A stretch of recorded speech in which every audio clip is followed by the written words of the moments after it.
Okay. Okay. All right. Objection!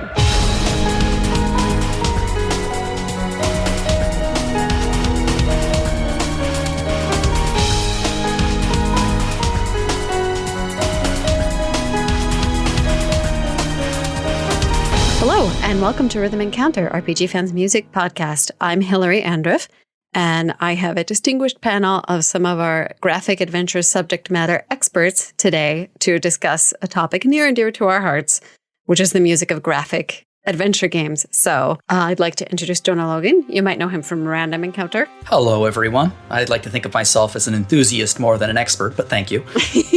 Fair enough.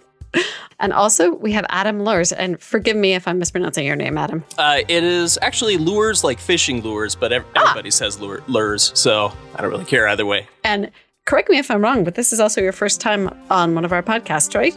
Indeed it is. I am a podcasting newbie, so yeah, very, very excited to be here. Welcome. We're very excited to have you. You've been contributing some great music reviews for quite a while, so it's wonderful to have you. Yeah, it's exciting to have finally made the jump. The podcasts are really kind of what got me on board in the first place. I was listening to some RPG fan podcasts, and I was just like, man, I want to collaborate with those people. That seems like a cool group. Aw, that's so great. Well, anytime you want to be on Random, just drop us a line. Absolutely, will do. So, the format of the show is we're going to just introduce graphic adventures, talk about why we like them, talk about the music, why it's important.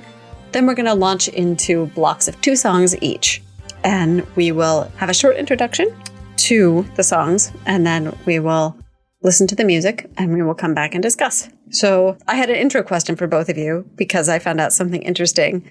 Why don't you also introduce yourselves with your favorite musical to perform in and favorite musical to listen to? Because I learned that you're both into musical theater. Yeah, okay. Favorite musicals to perform in. I'm going to pick 2 because I can. I love Your Good Man, Charlie Brown. I've been in it a few times. Just playing Snoopy is awesome because Snoopy is the best character. Yes, agreed. And he has the best song in the show. 2 of the best songs in the show, technically. Supper Time's awesome as well. And the other show that it means the most to me that I was ever in is it's not as well known, but it's a show called Dani Girl. It's by 2 guys, Dimond and Kooman. They're awesome guys, brilliant writers. And it's about 2 children with cancer trying to figure out why cancer is, like why they both have it, why it is basically an exploration of death, it's also very funny and very happy and fun, which you would not expect from a musical about children with cancer. It's a great show. If anyone ever, sees a soundtrack and they're looking for it, I'd recommend it highly. It's awesome. Shows that I'd love to listen to. I'm going to pick 3 because, again, I can. 2 Sondheim, love Assassins, and I love Company. Every single time I listen to both albums, I find something else. I have a new idea. I have a new appreciation for the subject matter. And I adore Jesus Christ Superstar. It's one of the best rock albums, period, ever released. And it's a brilliant show as well, at least in my opinion. Good picks. Thank you. Good picks. Well, shoot. So I think my favorite musical to perform in, I'm going to list 2. Yeah, I'm going to list 3. But the first one is the 25th Annual Putnam County Spelling Bee. I love that one because the music's great. It's genuinely funny. There's a little bit of improv there, so the show is different every time. And I just think it portrays the anxieties of being a child in a very realistic way. It's a very funny show, but when it hits hard. Second is Forever Plaid, and that one just wonderful music. It's a joy to sing, and it just flows so well. And it's kind of like 25th Annual Putnam County Spelling Bee in that it's a funny show, but there is some genuine pathos. It doesn't hit nearly as hard as the Spelling Bee, but there's some real earnestness there, and I love it for that. And then the third would be a show that I actually did recently, and it's called Disaster. And basically it is a parody musical that takes a bunch of tropes from 70s disaster movies and pairs it with hit songs from the 70s. Huh. It's the most ridiculous thing. And other people told me about it and they said, this is so great. And I was like, you sure? Because that sounds kind of dumb. But oh man, it's so much fun. Like every single show that I did, like even if the audience wasn't into it at the start, by the end, they loved it. So much fun. And then, so my favorite musicals to listen to, I'm going to list two. The first, and I think this will sound like a cop-out if you're familiar with musical theater, but Les Mis.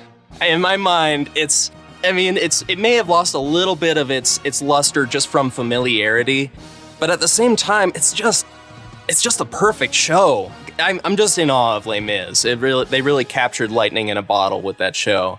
And then the second one is something I didn't see until recently, but it's called Passing Strange. Ooh. And the gist of it is that it's about a young man growing up in the South, trying to find himself. He goes to Europe and wanders around and kind of estranges himself from his family. And the music is like a combination of gospel, it's a combination of soul. It also adds punk rock to the mix. And it's the first musical I've ever been to that had some like legit punk rock. And it was great. I'll never get to perform in it because I believe because the entire cast, it's entirely cast with African-American actors. So I'll never get to do that show, but man, it's so great and so unique. It really puts forth some philosophical ideas, some meaty ideas. Can I give you, I know this is Rhythm Encounter, we're talking about adventure games. Can I give a quick recommendation to you, Adam? Oh, yes, certainly. Okay, it's a Canadian show. It's a musical by a group called Atomic Vaudeville, were the ones who spearheaded it.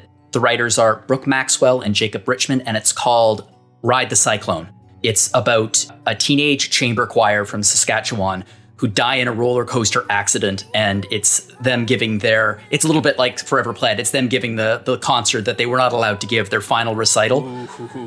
It's dark and funny and touching, and the songs are unbelievably good. It's one of those musicals that everyone should know, but they don't. So it's Ride the Cyclone. Ride the Cyclone. Yeah. Yeah, I'm definitely going to check that out. It's right up your alley. Oh, well, awesome. Thank you both. I'm really happy that we got to share that. I mean, my credentials are mostly limited to being an audience member for most of my life and singing along to Les Mis badly in the car, in musicals like that. But I have seen some of those shows and I appreciate your picks. And thanks for going along with that too, because I don't know, for some reason, tonally, I kind of feel like musical theater and old school adventure games, maybe it's just nostalgia and like the age I was when I went to the theater a lot, but they fit together for me. Oh, yes. I 100% agree. And don't worry about it. I have an odd feeling that Adam and I both did some rather off-key singing in the car to Les Mis when we were kids. Oh, yes. Absolutely. Still do sometimes. Oh, great. So really quickly, let's jump in. Does anyone want to go first and just kind of say why adventure games, why the music's important, why the topic interested them? Yeah, sure. Adventure games, I mean, there's a reason why when I was looking for a site to work with, RPG Fan was the one I applied to, because it's RPGs, but it's also adventure games, and they're my two favorite genres, specifically point-and-click adventure games. My intro to it was Maniac Mansion on the NES when I was a kid, but the problem was I was like 7 and there was no internet, so I didn't realize that LucasArts was a thing, and I couldn't really follow up on it to find out other games. It wasn't until I was a little bit older that I was in Walmart, it might have been Zellers at the time, and I found a LucasArts adventure pack that had Sam and Max, Indiana Jones, Fate of Atlantis, and Day of the Tentacle. And I just devoured them. And from there, started getting game magazines and started to really play every single LucasArts adventure game that I could get my hands on. And something that always attracted me to it was the music, because the music in these games was so important. There wasn't, running and jumping, and it was a very static game with, you're using verbs and trying to figure out puzzles. So if the music is annoying, or if the music doesn't work, or if the music doesn't fit the scene, it can badly damage the experience. Now, thankfully, especially in this particular our picks today, all of these songs fit the games so well and push the mood and the feel of the game forward in a way that if they weren't there, I don't think that the games would work. So yeah, that's kind of how I feel about music and adventure games. Yeah, I definitely think that's one of the important criteria, especially for adventure games, is being part of that sort of narrative experience. So how about you, Adam? Well, I think adventure games may be my favorite genre. One thing that I have a lot of history playing them. One thing that's kind of interesting is that even though they're all single player games, I think I've had the most fun playing these with other people. In fact, I think most of my multiplayer gaming experience is adventure games. Like 50% adventure games and 50% Super Smash Brothers. So the first game that I played was Torrens Passage. Oh my goodness. Yeah. So I actually kind of came into it in the latter days of the adventure game boom. Torrens Passage, it seems like, people like it. It's not a classic, but people still kind of like it. But that got me hooked. That was the first time I'd played anything like that. From there, I played the Monkey Island games several years later, and a lot of the Nancy Drew games. A lot. I mean, I think there's like 30-something of them, and my sister and I played almost all of them. Oh my gosh, that's awesome. So, yeah, that was a very formative gaming experience for me. And one thing I will say, though, is that with a few major exceptions, one of those exceptions will come up in this podcast, I actually never really paid much attention to the music in these games. And it really wasn't until I feel RPGs kind of trained me to listen to the music. From there, I kind of went back and said, well, shoot, maybe I should listen to the music from all these other games that I really enjoyed growing up. Because there's a lot there that I didn't really quite learn to appreciate yet. And I'm really glad I did, because there's just tons of good material here. And I'm really excited to talk about it. Great. I definitely can relate to that as well. So I'll just give a tiny bit more background for me as well. So I'm a Sierra girl. My first real point and click game was King's Quest IV. I was super excited that you got to play as Princess Rosella. And I just really distinctly remember I was a second grader, and we had like sixth grade study buddies in my elementary school. And I just remember being so excited because my study buddy was also playing the game somehow and was able to give me tips, which is great because, I was so much younger than she was. I didn't really know what I was doing in a King's Quest game in second grade. But yeah, so it's always been kind of just a nice, almost collaborative experience for me, and immersive. I mean, that's something I've always come back to point and click adventures for a really immersive game experience. I think the music is part of that as well. Although I think I had a tendency to kind of overlook it for a long while as well, because when I was young in that same age range, my sound card didn't always work. Computers were rapidly changing. So I don't think I even got to quite fit the music with the moments in the games until much later on, when I kind of started revisiting some of them. And then I kind of gained some appreciation as well. So it seems like we have a diverse array of experiences. We've covered like a lot of the bases, LucasArts, Sierra, all of that, the mysteries. Something I've always found interesting about adventure games, and this is something that certainly Rhythm Encounter talks about regularly, is we tend to be our talk about music in video games tends to be dominated fairly substantially by Japanese composers, because RPGs, obviously. And yes, there are some exceptions to that. But primarily, we talk about the big Japanese composers, whereas with adventure games, certainly Sierra, LucasArts, these are Americans, or at the very least, Western composers. And that means that there is a very different sensibility about them that I don't think broke through quite as loudly as Japanese composers and Japanese RPG soundtracks did. So I am excited to be putting a spotlight on some of these composers who maybe our audience doesn't really know. Yeah. I hadn't considered that, but you are absolutely right. Like one thing that I noticed in like the difference between Japanese RPGs and Western RPGs is that in general, this is a very broad simplification, but generally it seems that Japanese RPGs, the music is there to really grab you, to command your attention and add lots of drama to the scene. Whereas I think the philosophy with Western RPGs, generally speaking, is that you almost don't want to be aware of the music as a separate thing. It kind of does its like, in general, we tend to favor more subtle soundtracks in Western RPGs. And I think that might generally be true of adventure games as well. I could definitely see that as a contributing factor to why maybe you wouldn't think of those adventure game soundtracks quite as readily as some other video game types like JRPGs. So we are starting old school, and I think actually the first pick is mine, and that is the Magic Meadow from Quest for Glory 1, and I specifically picked a guitar version from the Sierra soundtrack collection because it's played by Siebert. That's his last name, as the composer. So I thought that was neat. And then our next pick is a classic from Adam that I'll let him introduce. So this is the main theme from Monkey Island by Michael Land. I think one of the greatest themes in adventure games, possibly one of the greatest video game themes of all time. I think this is so great. This is a theme, in contrast to what I said earlier, this theme jumped out to me the moment I heard it. It's just absolutely iconic. Yeah, very catchy. And I have to admit, I think that the jump out factor, it was actually factor in my pick as well. And I'll go more into that after we listen. So let's go check it out.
right. So 2 old school classic adventure game sounds all start in with my main reasons for picking this track from Quest for Glory 1.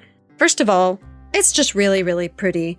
It hit hard when I was playing the game because it's kind of tongue-in-cheek. If you've played the games, you know. It's a little spoofy, a little satirical, but also kind of heroic.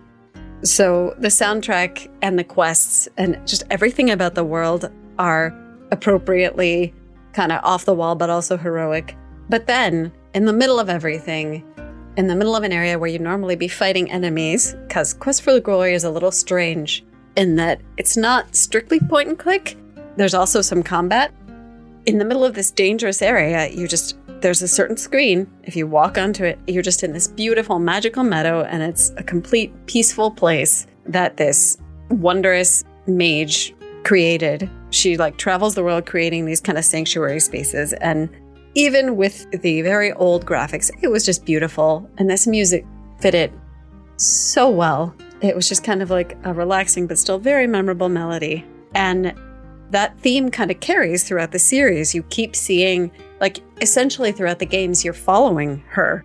This mage keeps coming up across the different games, and so you find multiple locations of hers that are like that, and you kind of get echoes of that theme. So I thought it was cool, kind of like the Monkey Island theme. It's not the opening theme, but it does carry through a long-running series. So I'm anxious to hear your thoughts on it as well. First of all, I just love your description, off the wall, but also heroic.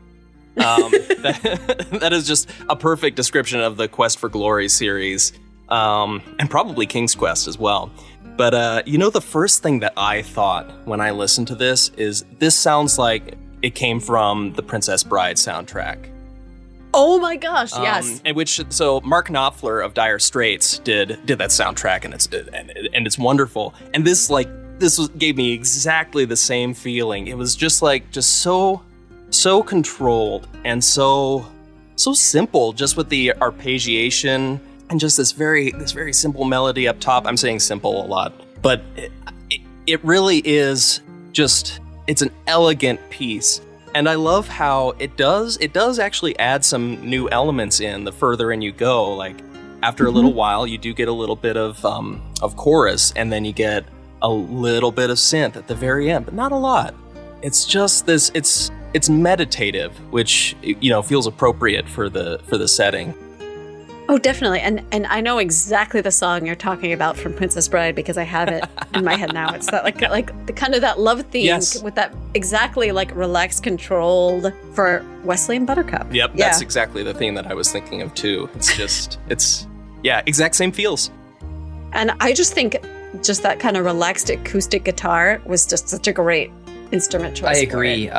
One of the things I did with actually pretty much all of the songs we do, I like to listen to the different versions of them. And certainly when it comes to old school adventure games, there are a number of different versions of the soundtrack depending on which system they were on and what the sound capabilities were. And I listened to the original, and it does share that same simplistic beauty and quietness and calmness. But this version specifically with the guitar really brings that to the fore. And I agree with you, Adam. I think that the song has a very subtle build, which is nice, because if it was the same thing over and over again, it would just, it'd be nice, it'd be relaxing, but it doesn't feel like it's going anywhere. Whereas in this case, right, it just slowly and subtly adds a little bit more, but never in a way that distracts from the calmness and the restfulness of the piece. Yeah, and there's one moment in there that always gets me, because you've got a little bit of the progression and build in instruments, but also you've got a slight change in the melody at the same time. And I think there might also be a key change kind of all rolled together a good way into it that really helps it feel still relaxed, still controlled, but just a nice build. This is a small diversion from our topic, but I Googled Mark Siebert, and my gosh, that guy is a stud. He is a good looking dude. He's 60 now. I don't think any of the photos that came up were recent, but he probably still is good looking. Man, I just felt kind of insecure. I will admit, I looked him up too, and I was like, I was not expecting that. Yep, me neither. I have not All right. looked him up, and let's see what my receiver music. Okay, let's see if I got my reaction in place here. And holy crap! Right? That is, oh my goodness gracious! That is a man. Yeah, that is some serious man candy right there. Oh, well. So yeah, I would probably We all had that swoon moment. a little bit if like I went to a live performance of him doing the Magic Meadow. That would, yeah. Oh man. It might not be him. I'm searching it. There's still some other names that came up here because, like, based on this is someone who does not need to go on a quest for glory because he has already found it with that shirt. I wasn't sure either, but I based on like, cause I think he like did some albums and it's that same face. So yeah, I'm pretty sure that's him. Neat. There's a very interesting aside. All right. Well, on a totally different note, let's talk about Monkey Island. All right. Well, shoot, it's actually hard for me to talk in like an objective way about this theme and not just be like, oh, it's good, it's so good. Speaking of man candy, Guybrush Street Boy. Yeah. Oh my goodness, but I love this theme, and actually I love I mean this is probably my favorite piece of music from those soundtracks, but I think that Michael Land's scores for Monkey Island are just excellent all around, top to bottom. And one thing that he does so well is he just creates this really vibrant sense of place. I chose to do the original opening theme from The Secret of Monkey Island, the first game, because that one, I think it might still be my favorite in the series. And one thing I love about it is that it does still feel a little dangerous. Like, the later games kind of got a little goofier. They embraced the comedic side more, and I love them. I love those games quite a bit. The colors got brighter, but the very first one, with that title screen on Melee Island at night, and like the only light is the watchman at the top and some lights in the town down below. Right. It's surprisingly dark. Yeah, like literally dark. The first big, like, I don't know, maybe 50% of the game takes place at night, and it actually feels like an adventure. And it's actually a little spooky, like the voodoo lady in the first game. She pops up throughout the series, but in that first game, she's actually kind of scary. Like LeChuck is actually just a little scary in that one. Actually, and then, well, LeChuck is actually intimidating in all of his incarnations, I think. But I think it's fair that's too, fair. but I would argue that he does have there's a menace to him in the first game that is, because he's not a known threat yet. By the third game, yes, he's a bombastic kind of cartoon character, as everyone in Monkey Island is. But at this point, because of the animation style, there's a very real spookiness about him. Yes, that's a very good point. By the first game, you don't really know who LeChuck is. But, by the time you get to Escape of Monkey Island, LeChuck is essentially Monkey Island Bowser, Yeah.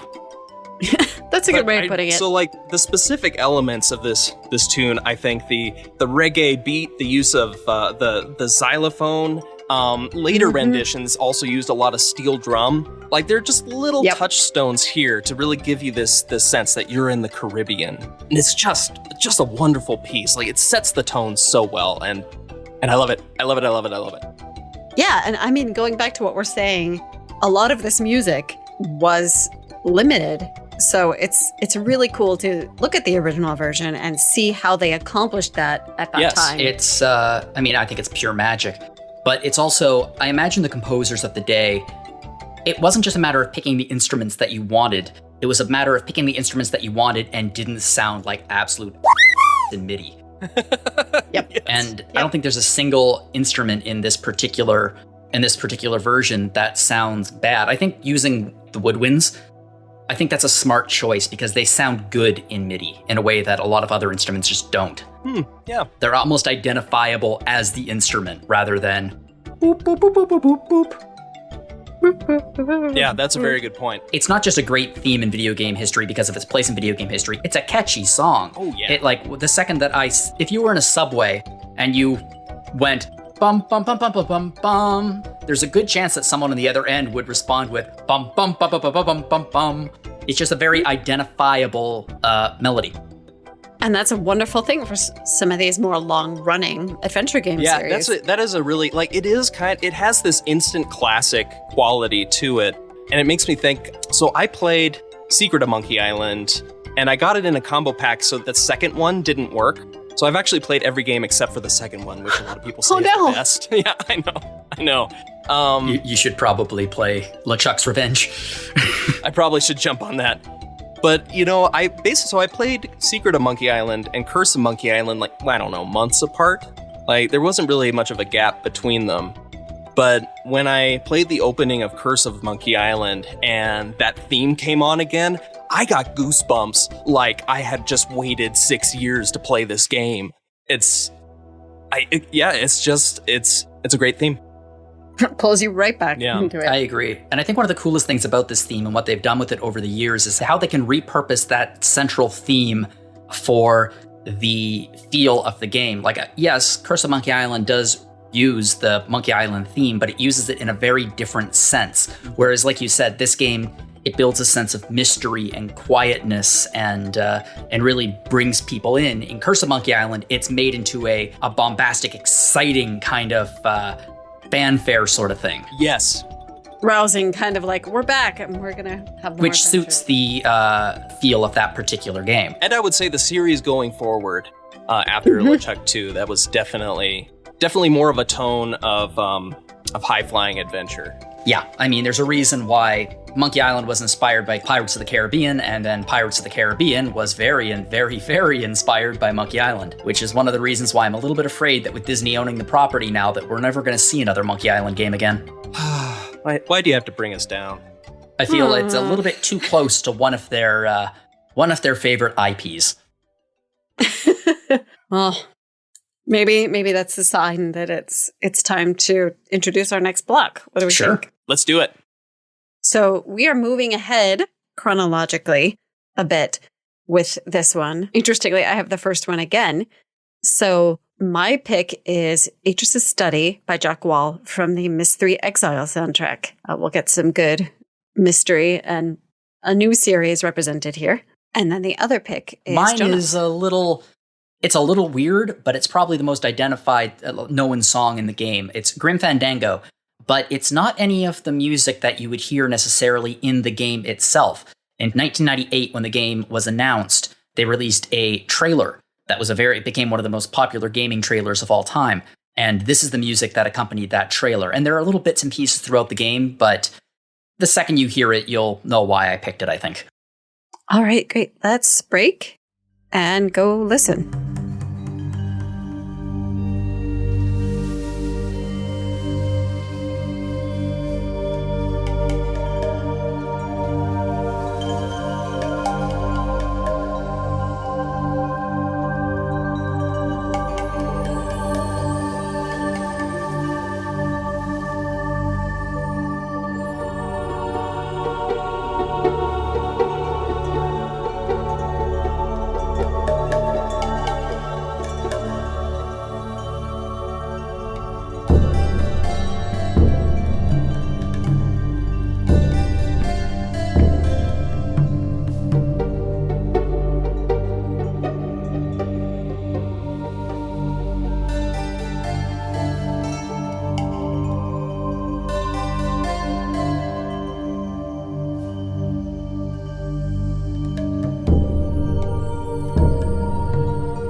right, so we are back. I'm ready to talk about Myst and Grim Fandango, which are two pretty different games, but in the same time period.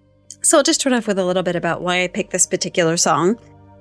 It was really hard to narrow down a song in the Myst series because there's a lot to pick from, surprisingly. I mean, you don't think of Myst and immediately think of memorable music because I think Myst embodies a lot of what we were talking about earlier with the music as part of the environment. It doesn't overshadow anything. It adds to it, but it doesn't overshadow. It's really neat the way the series just kind of, you'll hear a little musical cue here and there as you're exploring.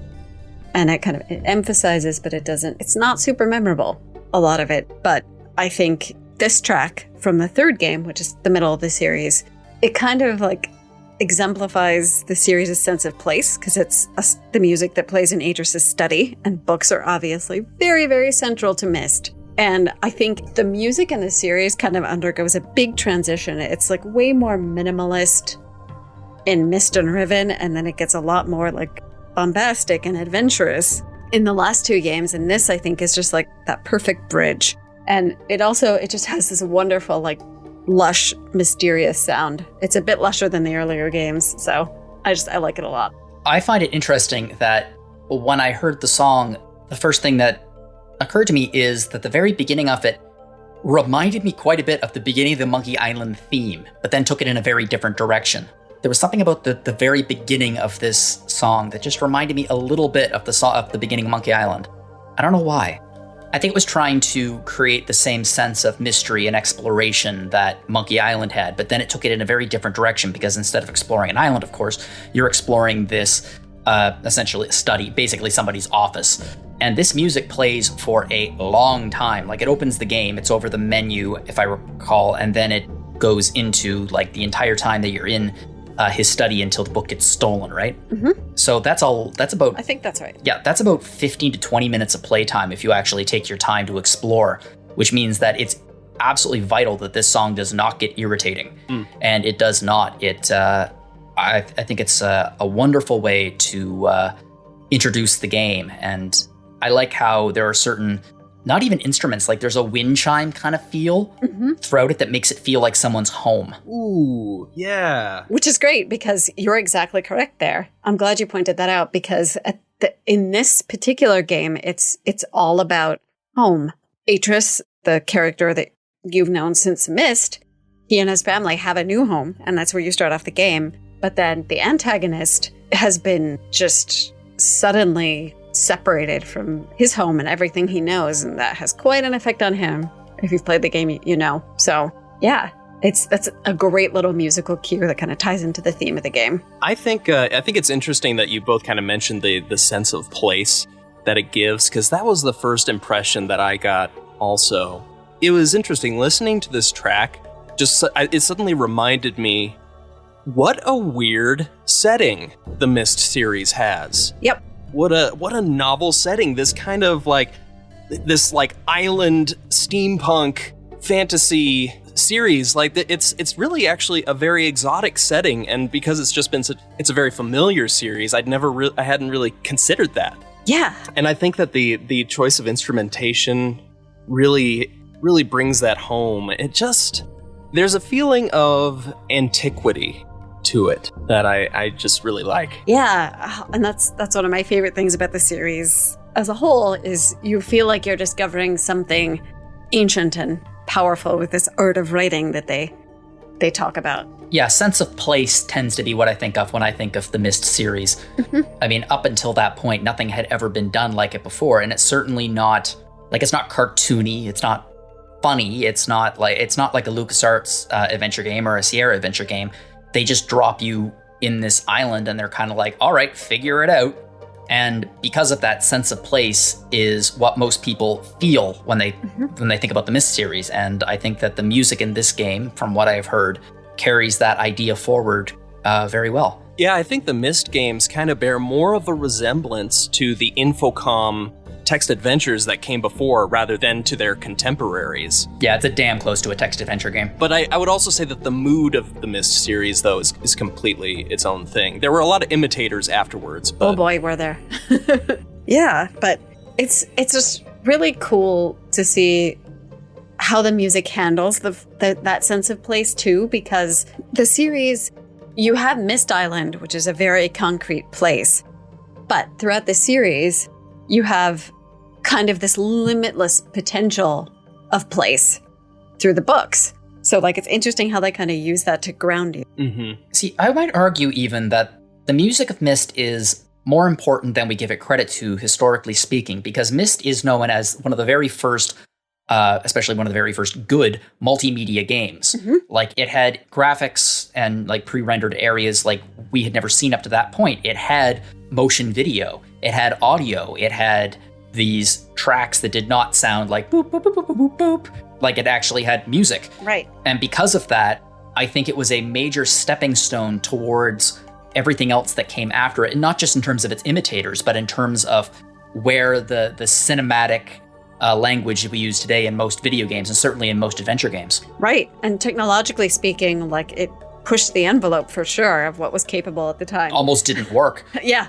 It had live acting really early on too, and did some of that kind of like FMV live actor type stuff well. It wasn't like the full, like in Myst 3, there are like, it's full motion video, it's characters walking around. Mm-hmm. I believe they were very small videos, like you'd open a book and there'd be like a little video window, but it was still there. I think I read somewhere too that the two brothers in Myst were actually the two brothers that created the game. Yes, you are correct. They did the acting, and actually, Robin did the music. Yes, he did the music for the first two games. He did. Talented bunch. When you think about the impact that those games have had, and just like how much those two did themselves, it's mind blowing. I think I read an interview a while back, and I think it was Rand. It was an interview with Rand. The interviewer asked him, like, were you like stressed about trying to fit all of this on one disc? Because they had to jump through some hoops to get Myst onto a disc. Mm-hmm. And I think he said, like, we really had no context for this. Like, we were just making our game, and we didn't really understand how stressed we should have been at that time. It's amazing how much of gaming history boils down to people getting very, very lucky that things work. Mm-hmm. That is a true. How much history in general? Well, let's move on to, I think, an equally innovative game, Grim Fandango. Speaking of things that almost don't work, I adore Grim Fandango. Like I said, like in the early days after I got my hands on like some of the early LucasArts adventure games, and the internet was just starting to come out, and I started doing research, and then Grim Fandango showed up, and it looked like nothing else. Like, it was such a massive leap over Curse of Monkey Island.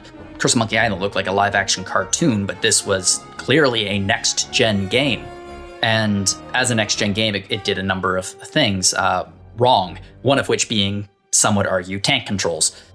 They attempted to fix that with the re-release that happened a few years ago, where they introduced a verb wheel, but it kind of worked and kind of didn't, because, I mean, the game's navigation works with tank controls. You kind of have to be able to go everywhere, toward the camera, away from the camera, so it doesn't quite work because there's no fixed perspective. But anyway, sorry, I'm getting into my own little pet peeves about Grim Fandango. The music in Grim Fandango is unbelievably good. Right across the board, I don't think there's a single track in the entire game that does not beautifully illustrate sense of place, the feel of what's happening to the characters. There are amazing character themes, everything from the Bone Wagon kind of surfer type theme to Manny Ameche's guitar. It's just beautiful. But for me, it's all about this opening. And the reason why is because it was, like I said, the first thing I saw was the trailer, and it's the first thing that many people saw. Grim Fandango is, in terms of its style, its music, even some of its setting, it's a pastiche of 1930s and 40s, primarily Warner Brothers movies, a lot of which, Humphrey Bogart films. Casablanca obviously is a big influence. Like, the entire second chapter is a giant reference to Casablanca. Maltese Falcon, Big Sleep. And for all of these films, when, after you saw the Warner Brothers logo come up, you'd be greeted by this big fanfare, and like there's the opening credits where like all the actors and stuff. And that's essentially what this trailer is. It's essentially it's the opening credits of this game in a way. It hypes everyone up. It gives you a sense of like some of the big moments. It introduces you to many of the characters. It brings you through some of the main themes of the game musically. It's just it's so damn good. Now, this version specifically is the remastered version, the original one, which is also excellent, but does use some sampling and things like that. Whereas this version was recorded with a live orchestra, and you can really feel the difference. I think that it's a perfect piece of pastiche.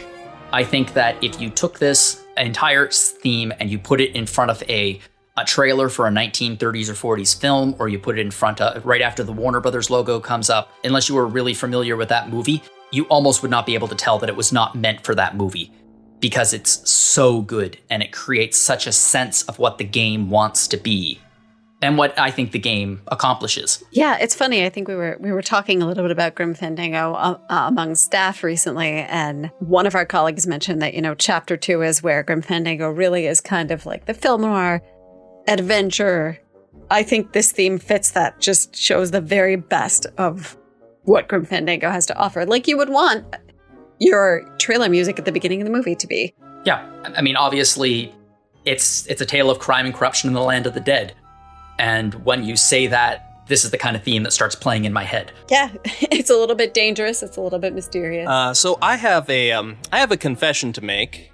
I have not played Grim Fandango. I realize that might make me an adventure game fan poser. No, I have not played like any classic Sierra adventure game. Actually, yeah, I don't think I've played King's Quest 7. Everybody has their blind spots. Yeah, we were just saying that before recording. Like, it's you think that adventure games are way more insular as a genre than they actually are. Like, it's easy to miss something. Yeah, there's a lot more there than you might think. So I'll say that I had no context for this track, but this track plays it by itself. It paints such a great picture. Like, basically, my assumption was that this was the opening track of the game. That the opening bombastic part was maybe like a sweep over the city of the dead. And then as it kind of like, got to the bassoon part for the second half, the camera would like zoom in and you just see it, and it's a shot of the main character just doing day-to-day stuff in his office. Manny in the office with the bassoons. Yeah. I like it. It's and by the way, that almost eclipsed everything. I love it. I love it when tracks showcase the low reed instruments. Yes, me too. And I've got to say that actually, like, if I had to pick an instrument to fit Manny Calaveras' office personality, it would definitely be a bassoon. Yeah. Yeah. I mean, do you see the trailer? Well, I probably have seen the trailer like a long time ago. I mean, I know that we're recording, but we can't. Here, check it out for a sec. I know that these pieces are supposed to be separate from the game, and they are, but there's something about this game, this specifically, that you'll see. All right. You'll also be able to hear the lo-fi music. It's such a perfect encapsulation of everything that the game is, and the music plays such an important part of that. I think one of the reasons why Grim Fandango was as successful a cult hit as it was because of that trailer. That's an important point to bring up. Something like that could really help push a title along, especially if the music is as good as this was. I would really love to dive into that. Like, why? Because I haven't played it, so maybe it would be fun to just like dive into this adventure game classic and really try and pick apart why it's so well loved even to this day. I've heard that the soundtrack as a whole is just beloved. I think it's one of the only, from what I've read, it's one of the only jazz video game soundtracks that's actually appreciated by jazz fans. Ah, interesting. Yeah, it doesn't feel like it's, okay, we need some music that sounds like jazz. It's genuinely, it's jazz. Hey, Adam, look, if you want to play Grim Fandango and come on a random encounter, I would love to talk to you about Grim Fandango. I understand that Solosi, there's already been an episode of Grim Fandango for Retro Encounter. Yes, so it was a game journal, and it was years ago. So hey, you want to come on and talk about Grim Fandango? You are welcome.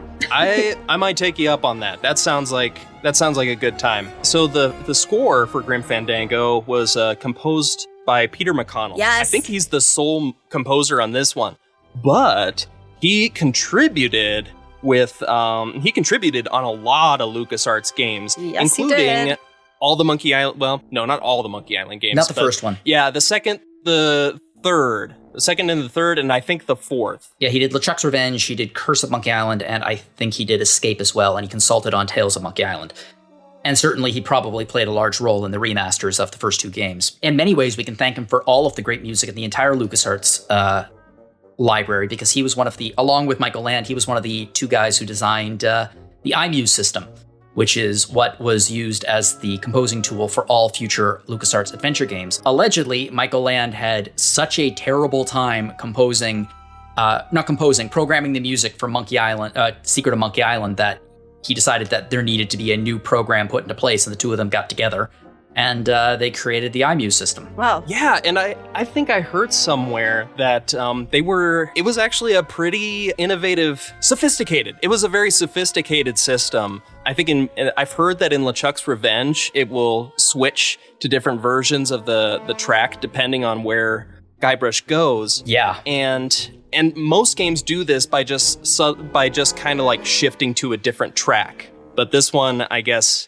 like even in the remake, they couldn't completely recreate that system. They just had it shift from one track to another instead of just changing the track as it was running. And if you think about RPGs as a whole, like that predates a lot of those kinds of changes and a lot of that musical sophistication and other RPGs. So that's really neat. Yeah, in fact, the iMuse system that was used in LeChuck's Revenge reminds me quite a bit of the how they handle music in Octopath Traveler. Oh, where music will, it's not just a matter of, like the themes will play into it, especially going into a boss battle. Like the music just kind of builds and builds and builds as you're playing, and then it will seamlessly move into a boss battle without you even really noticing it. Did you watch that video? There's a video on YouTube that like really dives into that. Yeah. Oh gosh, what's his name? Video Game Fanfare. Yes. We're going to have to put some links to this stuff in the show notes. I've mentioned this stuff on Random before. I don't think I've mentioned it on here before. Game Score Fanfare. My dad, he's a music lover, but he doesn't really care about video game music.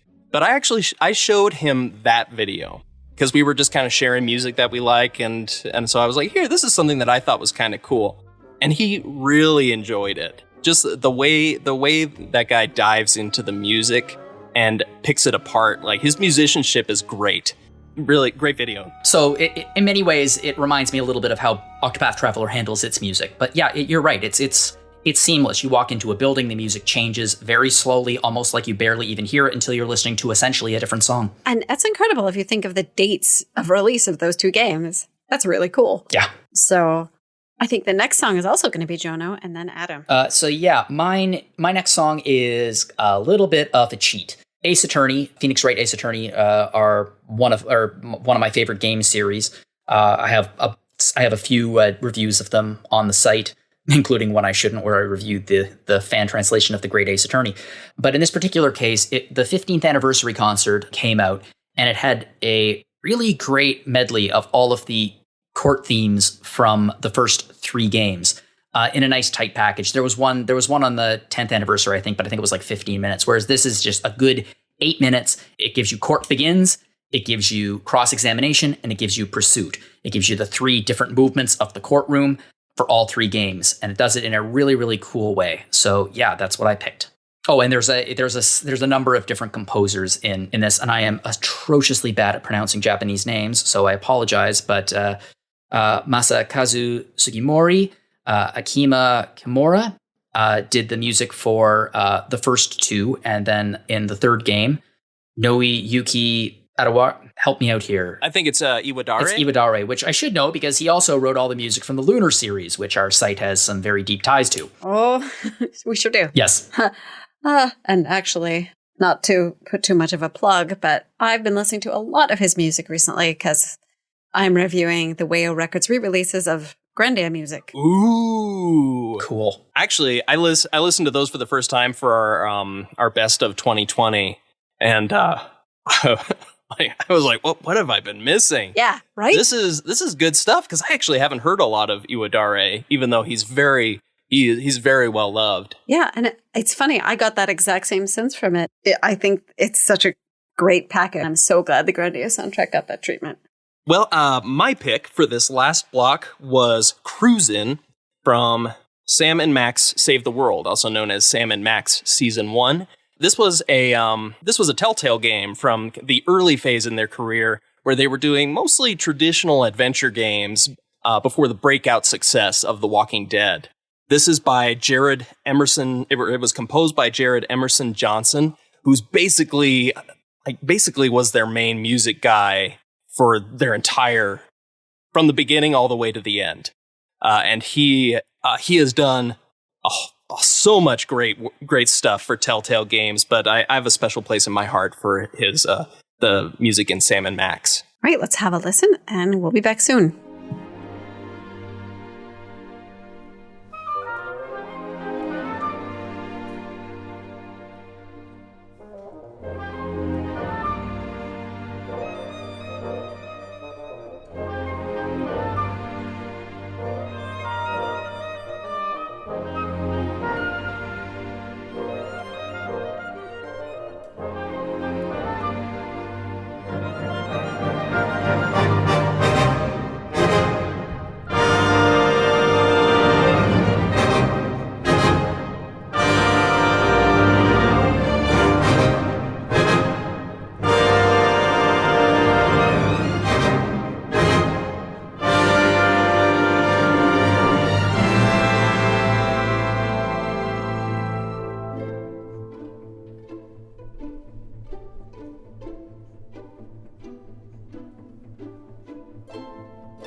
So let's talk Ace Attorney and Sam and Max. I love how we're ending on a kind of high energy note. Yeah. I could talk about Ace Attorney. And I could probably talk about Sam and Max forever, too. I could talk about this orchestral suite forever because it's really neat what they did. Hey, do you happen to know, did Iwadare arrange this? I do not know the answer to that question. 'Cause I think that Iwadare loves to arrange his stuff. Yes. So it wouldn't surprise me because these are good. Like, I feel like there are kind of two little miracles here. First, it's a miracle that the original Phoenix Wright games sounded as good as they did, because I think in Japan they came out first on the Game Boy Advance, and it's hard to make music sound good on the Game Boy Advance. Yes, especially when you're dealing with music with this level of grandness, I guess you could say. Like, it really does demand an orchestra, but they pulled it off with the original games. Yeah, I think the music, that music is so great. I love the music of the Ace Attorney games, and then to take something that really, to me, is very video game music, and translate it this well to orchestra. Yeah, that instrumentation is just seamless. It's so good. Yeah. What's cool about it is there are several orchestral versions of this tune, and each one takes a slightly different tact. But this one is, I think, my favorite. One of the reasons why I love it, one of the reasons why I love Ace Attorney music in general is because regardless of who the composer is or what game it is, it does have a very set. There are different movements of the courtroom. There's always court begins, there's always cross-examination, and there's always pursuit, and then in brackets, whatever the word that summarizes the pursuit in that game is. And that goes for all of the latest games, it goes for the Ace Attorney investigations. But what's cool about it is how different composers interpret those movements and, get them, they all serve the same purpose, but what they can do with them and how each one communicates a certain feel of that game. And that's one of the reasons I love this little medley of them, because you can really hear the three different games and the three different feels for each one of the game. Yeah, and the way they label it is kind of cool too. I was looking through, and they are labeled as different musical movements with the descriptors that you would see in an orchestral score. I love that. Yeah, the pursuits are like typically a faster type of description as opposed to the others. And yeah, it's just very traditional orchestra. That's really cool to see. When I was going through this to make some notes about it, I was going through each one. The very first game, it starts with Court Begins 2002, then the cross-examination, and then Pursuit Cornered. And in the very first game, because it's our first introduction to Phoenix Wright, and it's his first time in the courtroom, this version of Court Begins, it's very, very grand. Like, it's the kind of thing that you'd see like when you walk into a massive, old, beautiful building, like a courtroom building full of history and everything, and you're feeling like you're part of it, and you can hear that in this version of Court Begins. It's one of the more thoughtful versions of cross-examination, and probably one of the best known because it's the original, but also you're going through it and it's measured and you're weighing the evidence. And then the first Pursuit it's still one of the best. It beautifully builds up to the climax, which is, in my opinion, the moment where someone would scream objection, the objection, dun dun dun, on that moment. So that's what I feel like for the first game. And then the second game, which some people consider to be the weakest in the series, I think the music is still quite exceptional in it. There's a different, I guess, feel to the same things. Like this version of Court Begins 2003, is it 3, I think? It has a similar grand feel, but there's there's a foreboding air under it this time. Like there's something wrong. Yes. Yeah. And then the same with Cross-Examination, which it's much quieter than the first one. It's much more introspective. It's not quite as working out what's going on. It's very quiet. And then this version of Pursuit, Question, comes out of absolutely nowhere. It's just the bump bump bump bump. It comes out of nowhere. There's no build to it. It just hits you. And all three parts of this court suite, for me, feel very disconnected to each other in a way that the others don't. Mm-hmm. And lastly, this is my final thought on, then we can talk about it. The third game is actually, it might be one of my favorite games in the series. And because it has a different composer, obviously, it has a very different feel for the court themes. Like, for example, this version of Court Begins 2004, there's almost an air of melancholy and tragedy behind it. The dun dun dun dun dun dun. It's very, it's sad in a way. This cross-examination, it's understated, but it also has a drive through it that's pushing towards pursuit in a way that the other ones don't. There's a line that's going towards some kind of conclusion. Right, it's kind of tension almost. Yeah, exactly. And then this version of Pursuit by far is the most heroic of all of the Pursuit themes. It's triumphant. It's like borderline adventurous in a way. I did it, exactly.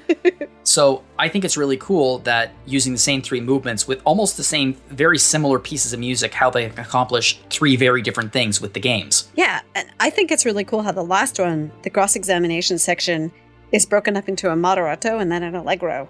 Oh wait, no, that's 2007. Sorry, I'm looking ahead. 2004 is just moderato, but it does build. Yeah, I mean, if you wanted to move ahead and you wanted to move into some of the other games, we'd be able to talk about this forever. Like it's such a cool convention of the series that it has all of these repeated, not themes, but like almost just names of songs.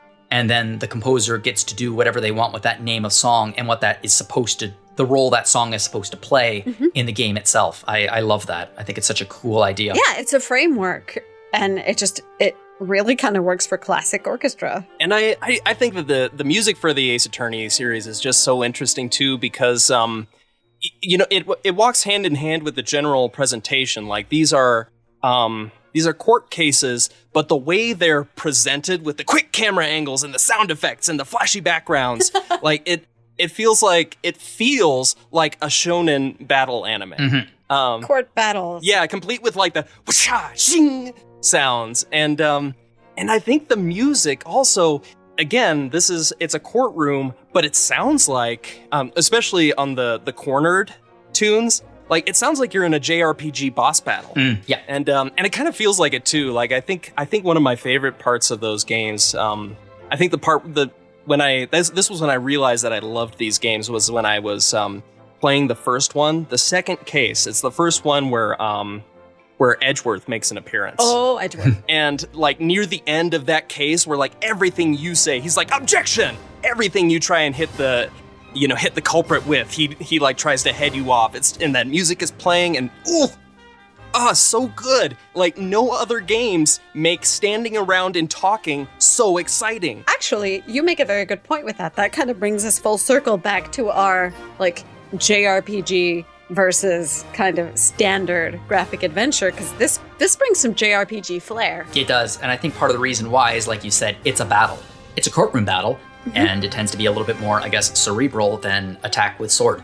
But it is still a battle back and forth, whereas almost every other song that we've talked about today has to do with feel, trying to find a sense of place. Yes. Whereas this has to do with it has to do with the action of the scene. Yeah, I think one thing that, I suppose one common, it's not necessarily one common complaint I have about adventure games is that they sometimes feel very sedate. Like, you're never in any danger. You're just kind of walking around and solving these puzzles, and there's generally not really like a sense of peril or urgency.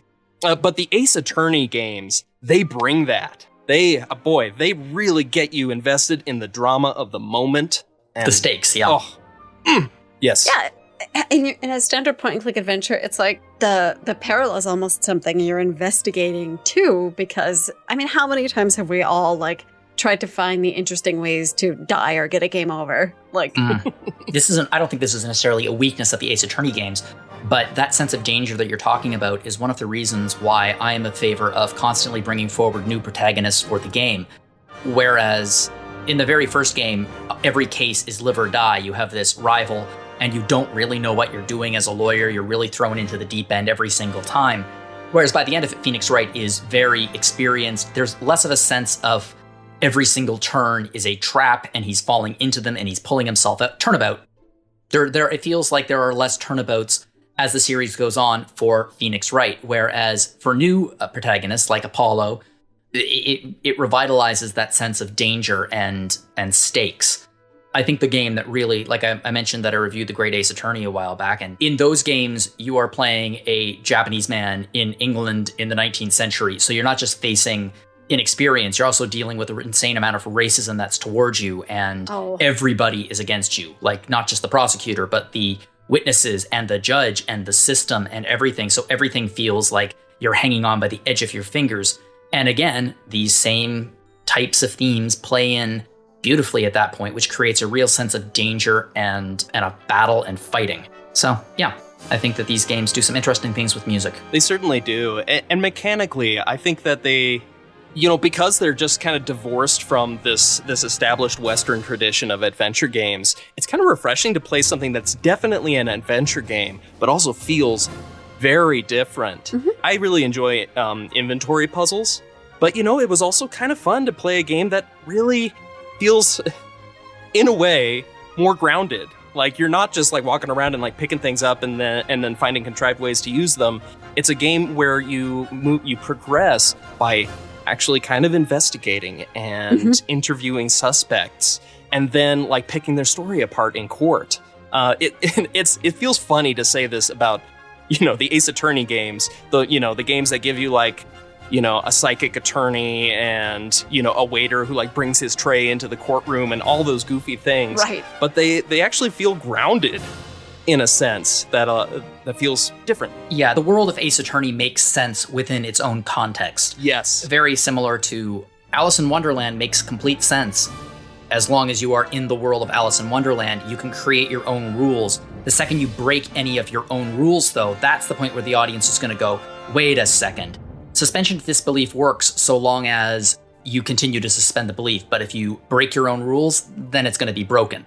And Ace Attorney really hasn't broken its own rules. I mean, there's the classic eat your hamburgers Apollo, but I buy it that in this particular weird version of the United States, Asian culture has become such a significant part of modern day life. There's hamburgers and there's noodle stands, and there's this village full of psychics, and it makes sense. Well, and that's completely different from the flavor of suspension of disbelief that you would have to have, like, for example, in an old Sierra game where of course I needed that item to solve that puzzle. Of course, the moldy cheese is what you need to throw in the wand machine to like have magic. Of course you need to save the pie for the Yeti.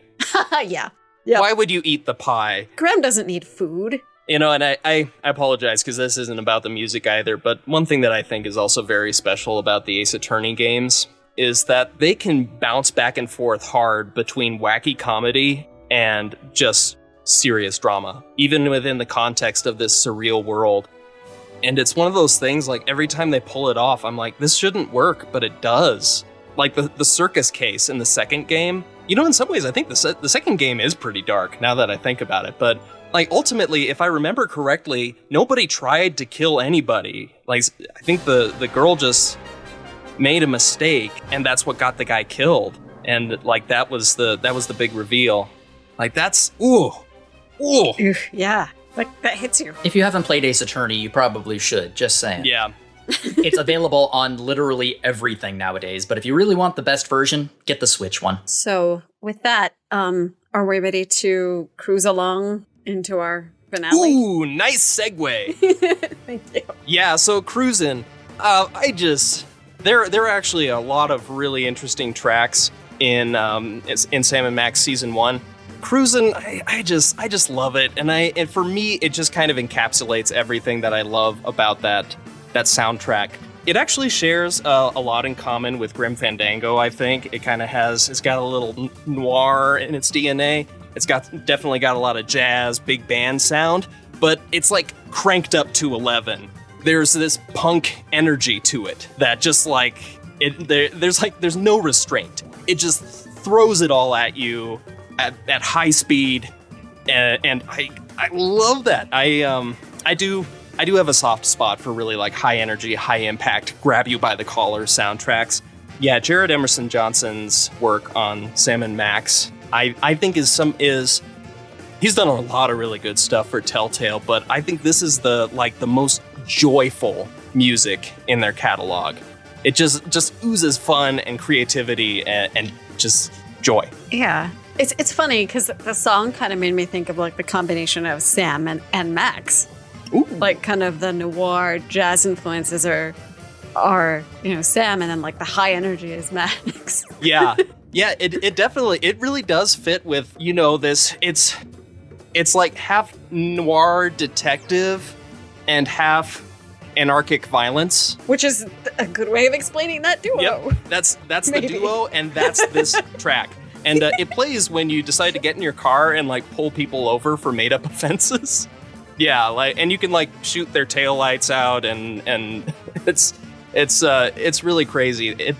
In the first episode, you actually get into a car chase later on with the three antagonists of that episode. And the three antagonists are washed up former child stars who have been hypnotized by an evil cult leader. So if that sounds interesting to you, download this game. It's great. And so when you chase them and they're trying to get away, this track becomes the instrumental under their theme song. And it's so great. Wow. Yeah, it's if you want to check that out sometime the theme song version is called More Than Jerks, because they're the soda poppers, because soda jerks. Oh my gosh, that's clever. Yeah. I think that it perfectly captures the feeling of the original intro of Sam and Max Hit the Road without actually being that track. Yeah. It takes it to a brand new place, but it still feels very similar to that 1970s, 80s cop show-esque. Mm-hmm. Especially there's a wah-wah pedal under there that gives it a bit of a funky feel. It's similar to, it's Sam and Max in many ways goes back to those days of those two cops. Like every week there's a new case, especially in this episodic release formula. Yeah, in many ways I think that was actually the perfect formula for a Sam and Max game. Well, I mean, Sam and Max Save the World. This is one of those games that's literally miraculous that it even exists. Oh, yes. I don't know if listeners who are more RPG fans know this, but Sam & Max Freelance Police was the sequel to Sam & Max Hit the Road, which was the classic LucasArts adventure game. It was going to be a sequel. It was going to be the follow-up to Escape from Monkey Island. And then once the game was almost completed, apparently, lots of footage was out there. It was playable, apparently. The creators, LucasArts people did an amazing job with it. And LucasArts canceled it because they felt the adventure game market was dead. And in their defense, kind of was at that point in history, but they did cancel a game that everyone really, really wanted. And the developers said, kind of screw you, and then they went off and created the original iteration of Telltale Games. And then from there, they got the rights to create their own Sam & Max game from Steve Purcell, and they created it. And this is Sam & Max Save the World is not Sam & Max Freelance Police, but it reuses a lot of the same DNA. And the fact that it exists at all is, again, miraculous. And the amount of care and love that's put into these games, especially considering it's early Telltale, is very obvious. Yeah, I actually have a soft spot for their early games. I've played games from the full range of Telltale's career, and I think that as they went on, especially by the time you get to Back to the Future. They did a Back to the Future game. Oh, I know. They really found a way to it was classic adventure gaming stuff, but they really built some more narrative and a more cinematic flow into it. And I think that I think that The Walking Dead is good, and I do enjoy their later games, but I think they kind of left something behind when they decided to kind of drop all of the adventure game mechanics. I agree. I think that that was at the heart of the studio, and I feel like instead of evolving that, which they did throughout the Sam & Max 3 seasons, I think they evolved it beautifully. Season 2 is my personal favorite, but they continued that with Season 3.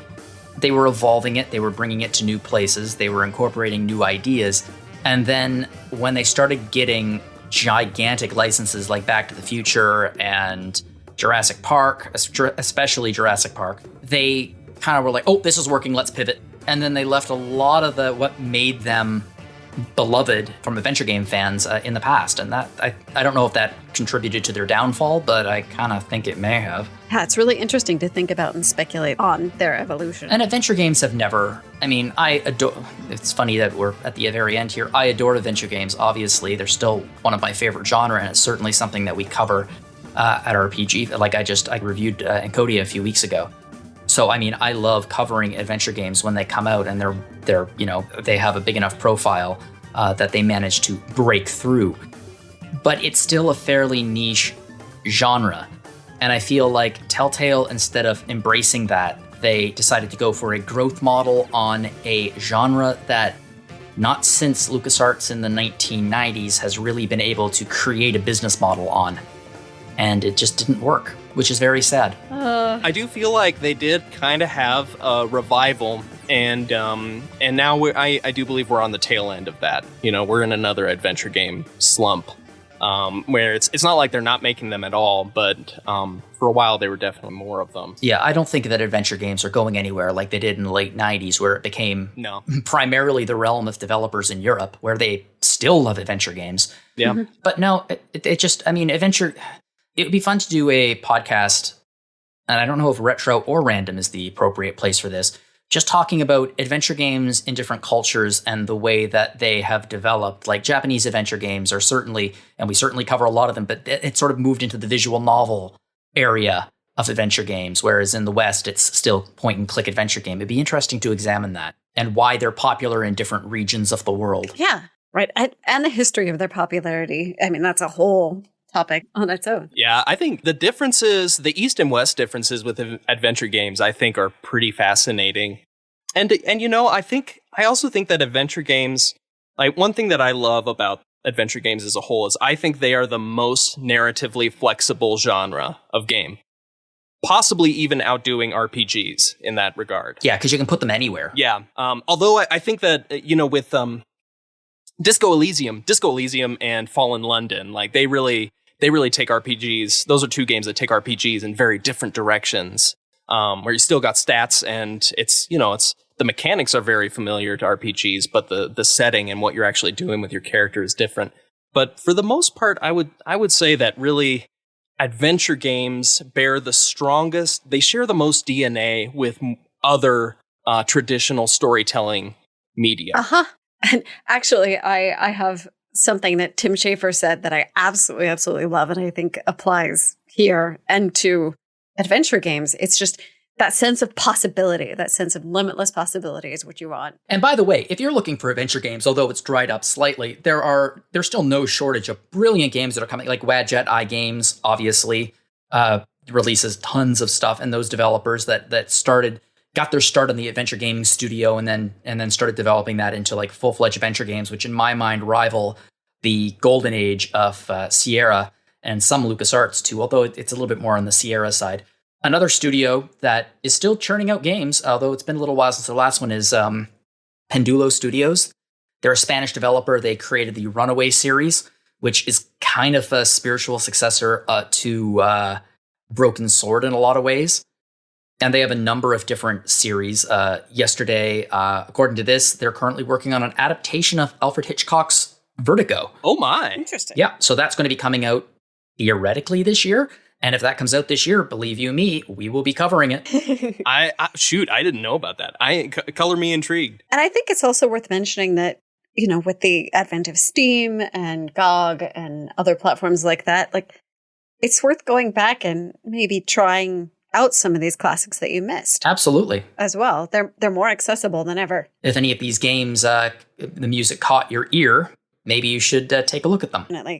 Play adventure game. By the way, I just want to say I'm not comparing Runaway to the Broken Sword series. I'm saying that because the Runaway is a very polarizing title. The three of them are. I think they're great games, but yeah, they're in the same narrative genre. Same narrative genre of a super competent woman and kind of a dumbass guy who are teaming up. And, and also if you want games about super competent women and dumbass guys, try the Monkey Island series. Those are also great. That's, long-standing thing. I'm thinking back to April Ryan and Longest Journey, too. Yeah, come play adventure games. We have dynamics you might not see quite as often in video games, and crazy royal families and film noir elements and pretty much anything and you some want. ridiculously good music. Yes. Yes, exactly. And that's a perfect transition into any final thoughts on any of this music or adventure game music in general before I do housekeeping. I want to play an adventure game right now. Yes. I knew the biggest struggle for this podcast for me would be to like kind of keep the subject on the music, because I just want to talk about everything. I think it would be fun maybe to just like close with some adventure game recommendations. Okay. Sure. So Jono, you mentioned the Wadjet Eye games, and I also would recommend those. Like basically every single thing that Wadjet Eye has published is good. Even the really early stuff is good, and I think generally their output is a meaningful kind of a meaningful evolution of the classic adventure game genre.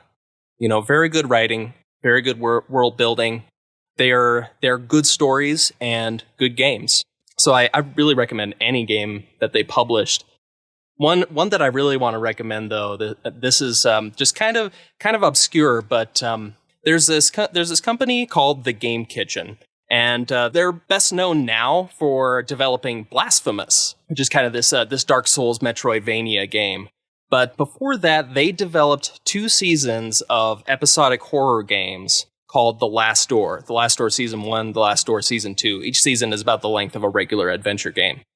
If you are a fan of literary horror, these games are just sublime. They're some of my favorite horror games that I have ever played. And really, I think the thing that like just made me giddy about them is that I think a lot of people will recognize the horror as kind of Lovecraftian, but it also goes back deeper. It pulls a little bit of Blackwood, a little bit of Machen, a little bit of these older authors that inspired Lovecraft, and it's just excellent pastiche.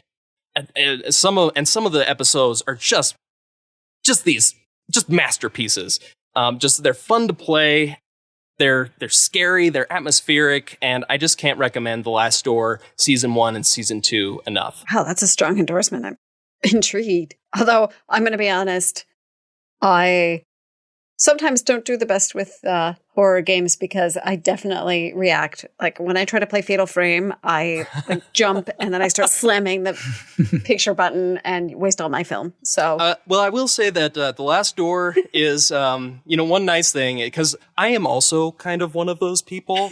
Like occasionally my wife will want to watch a scary movie and I'll be like, yes, let's do it. And then it starts and like, it'll hit you with the strings or, whatever at the beginning. And then I'm like, oh no, I don't know why I agreed to this. Get me out of here.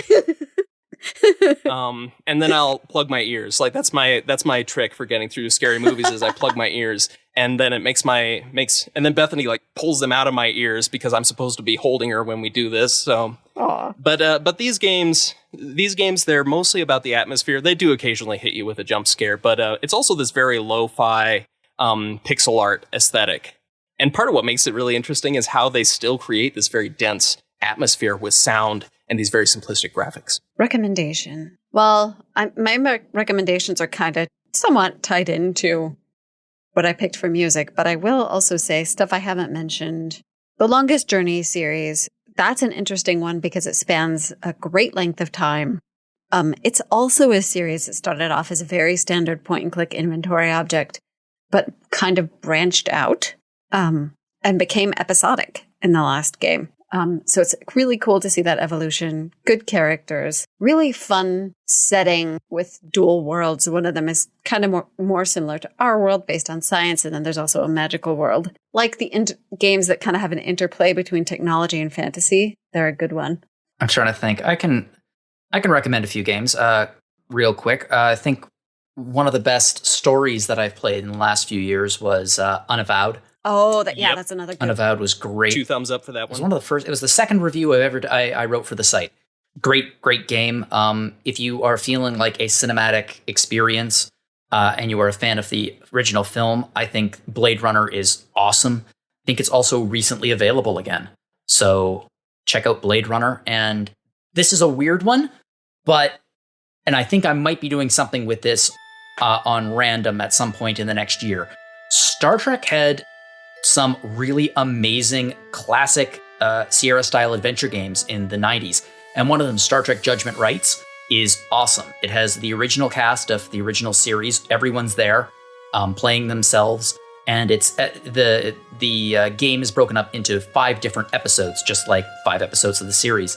So it's the closest you're going to get to like new episodes of the original series featuring the original cast. It looks great for the 90s and has some good classic adventure game mechanics. So yeah, I'd recommend Star Trek Judgment Rights. Holy darn. That's wild. I've never heard of that. That sounds awesome.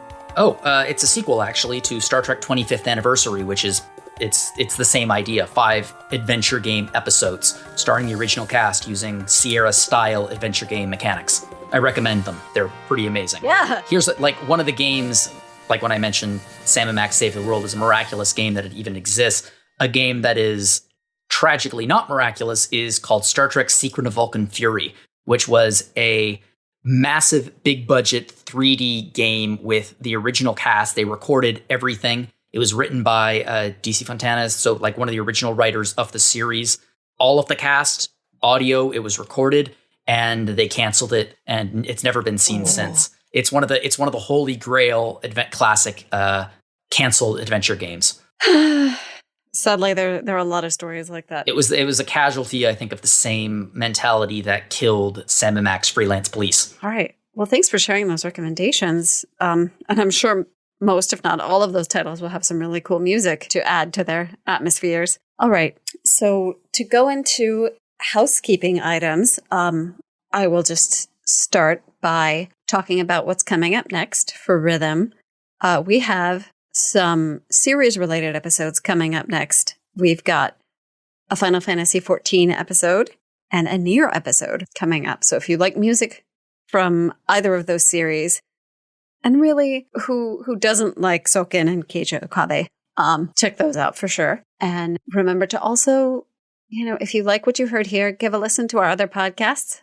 Random's been represented here, but there's also Retro Encounter. If you have any feedback for us, be sure to email music@rpgfan.com. And remember to rate us, whatever your podcast listening method is. Comments, ratings, always helpful. And if you'd like to find any of us, the best way to find me is Discord. I'm EPFire on Discord. And how about you, Adam? You cannot find me. Actually, you can, but I don't have really any meaningful social media presence. But if you want to reach out via email, you can find me at adaml@rpgfan.com. Great. How about you, Jono? You can find me at Jono_Logan on Twitter, or you can send me an email at j.logan@rpgfan.com, or send some emails into Random, and we'll address your questions or thoughts on the show. Wonderful. And I know I mentioned once earlier, like we made references to some videos and some things. So be sure to check the show notes. One, if you like the music, but 2, we'll probably have a few extra things in there this time around. Now it's time to close out. We usually close out with a bonus track. So I'm excited to hear. What are we listening to today, Adam? We are going to listen to one of the most famous tracks, certainly the most infamous track in adventure game history. This is Girl in the Tower. I knew it! I don't even need to listen to it. But I'll also just say, Girl in the Tower, reaching out. I will say that Sierra spent a lot of energy trying to cop Disney's style, and never quite got there, except for this one song. This song sounds like one of the credits songs from a 90s Disney movie. One of the awful credits songs. Yes, it does. And they tried to get it radio play too. Yeah, they told people call into your local radio station. Oh, Jane Jensen actually wrote the lyrics for it. Yes, she did. Oh shoot, I didn't know that. Yes, she did. Jane Jensen, one of the amazing, awesome writers who's done a bunch of different adventure games and also other books on the side. I knew that, but I also totally forgot she is responsible for those lyrics. I'm surprised that we actually got through this whole podcast without talking about Roberta Williams or Jane Jensen. So we'll save that for next time, I suppose. Yeah, I guess we need to talk more about them. This is definitely not over. We did not go into detail on Sierra. Yeah. Well, on behalf of all of us, thanks for listening. We hope you enjoyed this rhythm encounter, and we'll see you next time. Thanks, everyone. Bye. Bye, everybody.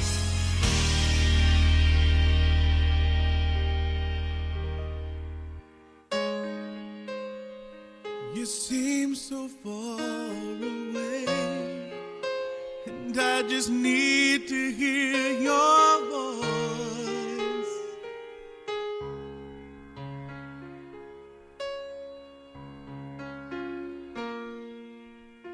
I just need to hear you say, if you would have me go or stay.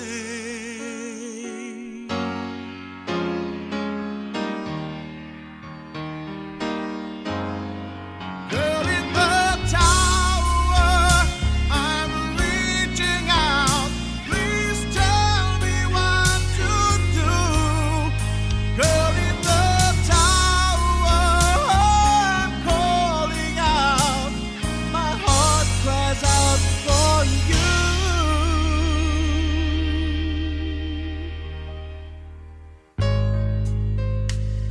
I saw your face, and I felt our souls embrace.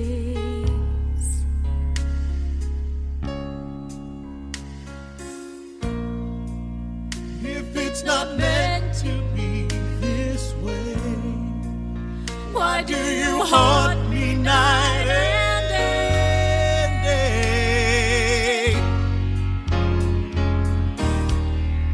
Girl in the tower, I'm reaching out. Please tell me what to do. Here in the tower, I'm calling out. My heart cries out for you.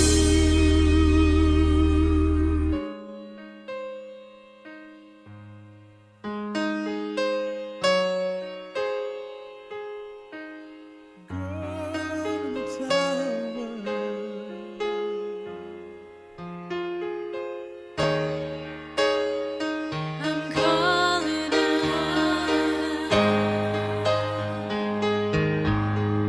Girl in the tower, I'm reaching out. Please tell me what to do. Here in the tower, I'm calling out. My heart cries out for you. Girl in the tower, I'm reaching out. Please tell me what to do. Here in the tower, I'm calling out. My heart cries out for you. Girl in the tower.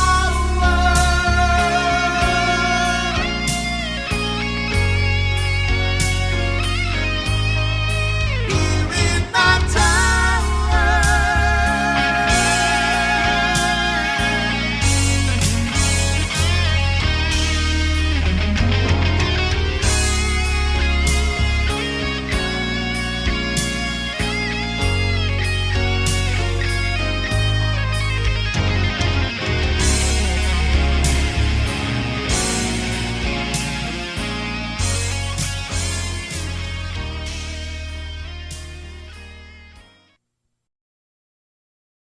R! I had to do an R for Monkey Island. Okay. Oh no. Oh no. Yeah. My R is going to be somewhere on the outtakes. I just know it. Of course it is. All right. Well, I'm a pirate now.